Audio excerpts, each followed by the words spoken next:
이 귀중한 자리를 빌어 제가 미추홀 외고에 입학해 3년 남짓한 시간 동안 관동별곡이나 완머니 캔트 바이 이따위 것들보다 훨씬 더 가치 있게 배운 아이디어 한 가지를 여러분들과 함께 공유해보고자 합니다. 바로 그림자에 관한 이야기인데요. 제가 처음에 미추홀에 입학했을 때 드디어 붙었다라는 뿌듯함과 그리고 남중에서 남녀공학으로 넘어왔다는 그런 설렘, 머리를 조금 더 자유롭게 기를 수 있지 않을까 하는 이러한 기대감들이 저를 굉장히 가슴 뛰게 만들었습니다. 가슴 뛰게 만들었습니다. 하지만 1학년 여름방학 때쯤 제 모습을 보니 전 단지 머리가 지저분하게 덥수룩한 그림자에 불과해져 있었습니다. 그 이유는 제 마음속에 당시 아주 강력한 라이벌 하나가 자리 잡고 있었기 때문입니다. 우리 여러분들은 보통 미추홀에 생활을 하다 보면은 뭐 운동이면 운동, 인간관계면 인간관계, 외모면 외모, 성적이면 성적, 이런 것들에 있어서 라이벌 하나쯤은 모두 다 가지고 있으실 텐데요. 여러분들도 보시다시피 저는 뭐 외모나 운동 이런 거에 있어서 전혀 어필할 수 있는 사람이 아니었기에 제 유일한 경쟁 가치를 성적에서 찾을 수밖에 없었습니다. 이러했던 이유로 저에게 있어서 성적에 있어 라이벌이 생긴다는 것은 당연한 순차였겠지요. 너무 제 얘기만 떠든 것 같으니 우리 모두의 얘기를 잠깐 해볼까요? 우리는 성적에 관해서 아주 이상한 믿음 하나를 가지고 있습니다. 이런 믿음 때문에 우리는 시험 기간이 되면 보통 면학실이나 아니면 교실에서 아니면 페이스북 타임라인에서 아주 진풍경 하나를 볼 수가 있는데요. 야, 너 공부 얼마큼 했냐?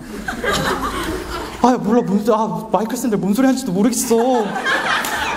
헐, 나도인데, 대박. 이렇게 아주 위선적이고 가증스러운 대화 속에서 우리는 어떤 일체감을 형성하기도 합니다. 저 역시 그랬거든요. 시험 기간이 된다면 면학실에서 그 친구와 급식 얘기를 하는 척 하다가 너 공부 얼마큼 했냐 이렇게 은연중에 찔러보기도 하고, 저와 상태가 비슷하다면 매우 흡족해하곤 했었습니다. 그 친구가 만약에 센을 풀고 있으면 저도 엄마한테 센을 이렇게 사달라고 쪼르기도 했었고, 그 친구가 전공어 공부를 하고 있으면 이 사진을 보니 제가 전공을 열심히 했다고 하지 못하겠네요. 어쨌든 저는 이렇게 그 친구를 항상 견제하면서 생활하곤 했었습니다. 하지만 저에게 돌아온 것은 차디찬 패배뿐이었죠. 그 친구는 점점 미추홀에서 뚜렷한 존재가 되어가는데 저는 아직 흐릿한 검은 빛의 그림자에 불과해 있었습니다. 굉장히 슬펐습니다. 왜 나도 너처럼 이렇게 하는데 내가 더 처절해 보이는 것 같은데 너 도대체 왜? 이런 학습된 무기력감과 우울함이 제 몸을 뒤덮기 시작했습니다.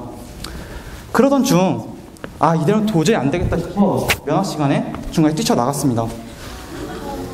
여러분들은 그러지 마세요. 저는 그래서 코코팜 하나를 사들고 공원으로 나갔습니다. 공원을 돌면서 한번 생각을 해봤습니다. 그랬더니 저에겐 아주 치명적인 실수 하나가 있었습니다. 바로 그 친구와 저를 동일시하는 데에 문제가 있었습니다.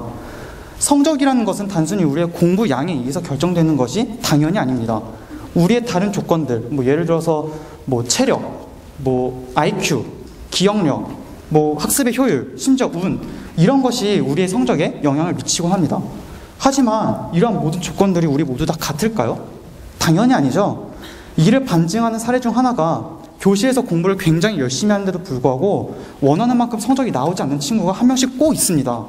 그에 비해 면학실에서 충분한 수면을 취하는데도 불구하고 굉장히 높은 성적을 받는 친구가 있죠. 이러한 점에서 저는 굉장히 치명적인 실수를 하나 저질렀다고 할 수 있었습니다. 그래서 그때부터 저는 결심했습니다. 나에게 집중해보자.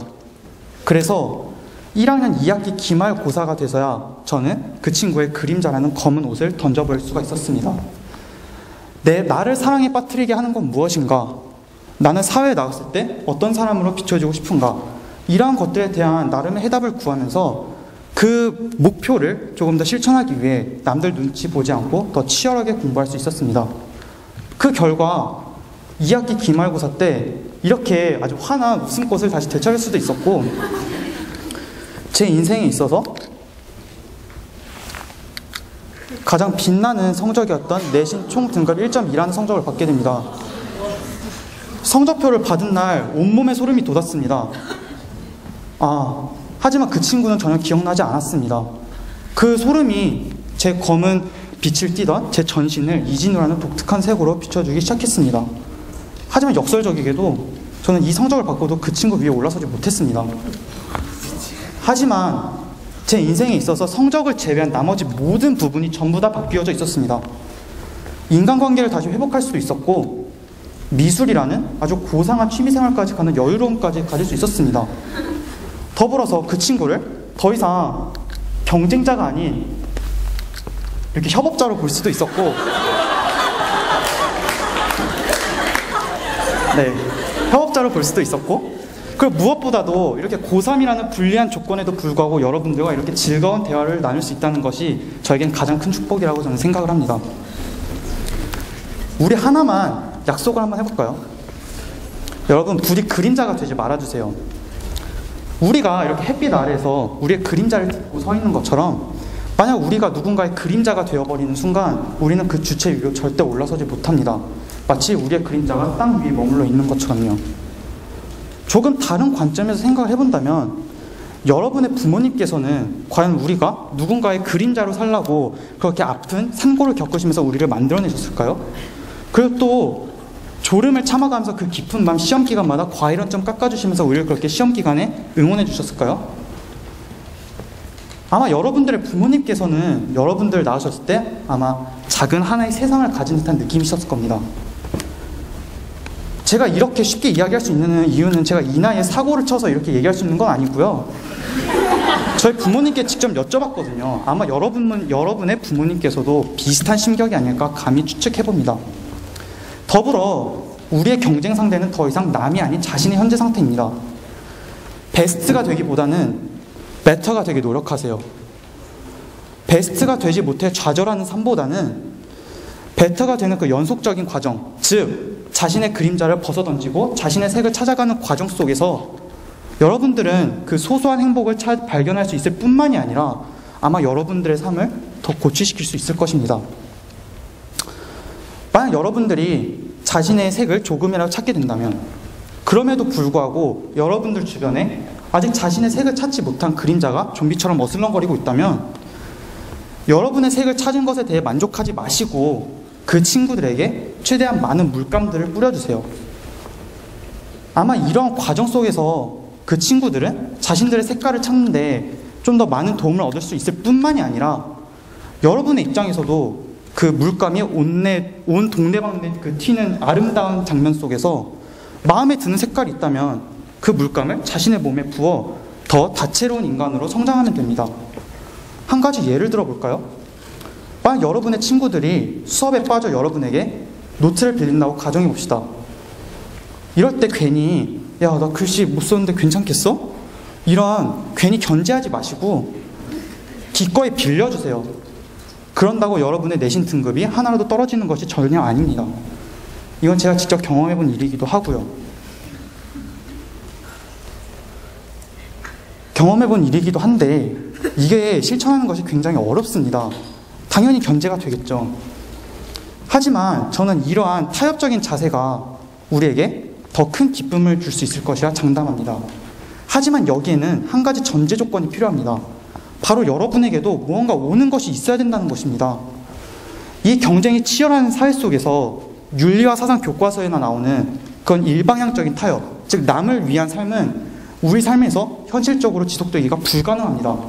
따라서 여러분들의 삶 속에서도 그 타협을 통해서 여러분들에게 무언가 오는 것이 있어야지만 그 타협적인 자세를 더 지속시킬 수가 있습니다.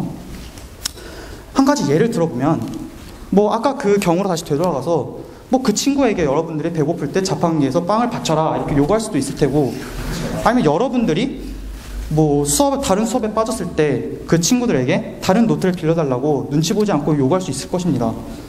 또 이런 관계가 계속 지속되다 보다면 연애라는 최대의 수학도 얻을 수가 있겠죠. 아마 이것이 가슴 따뜻한 삶의 최대 수학이 아닌가 저는 생각을 해봅니다. 네, 농담이고요. 전 절대로 교내 연애를 조장하는 사람은 아닙니다. 네, 그렇습니다. 아무튼 모쪼록 이 잿빛 사회 속에서, 이 메르스 바이러스로 가득 찬 이 험난한 사회 속에서 우리가 좀 더 나은 사람이 되기 위해 노력할 수 있고, 그리고 우리의 성장을 확인해보고 타인의 성장까지 축하해줄 수 있는 그런 가슴 따뜻한 삶을 살 수 있는 방법은 이러한 방법이 저는 가장 효율적인 방법이라고 생각합니다.